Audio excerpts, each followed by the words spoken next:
the idea that we should go out and protest against your nation, what I call hippie pacifist mentality, is to go out there with banners and call your government child murderers, get out of wars. I don't think the Christians should be doing that. They are not obviously doing it in the New Testament. In the book of Acts, no one's out there with banners saying to Rome, stop killing Ethiopians. They're not even abolitionists in the New Testament. I'm sorry to break that to you. They're actually upholding slavery system in the New Testament. For example, Paul says to the slave, be subject to your master. And he says to the master, treat your slave right. That doesn't sound like an abolitionist to me.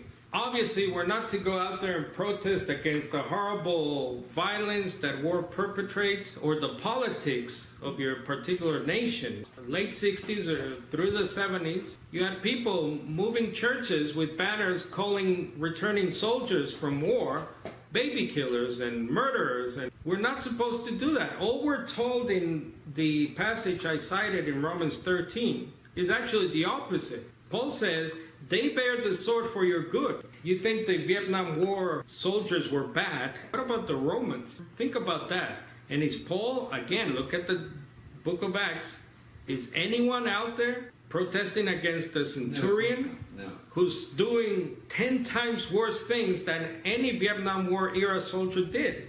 I think the best thing is for a Christian not to get involved in war, not to get involved with the military. We're soldiers of Christ, not soldiers of any nation. So the best way to prevent that is not to get involved in that aspect of the government. Again, we're not saying, work as a Department of Housing or something, along those lines, but the military-industrial complex, my advice would be just to stay very much away from that.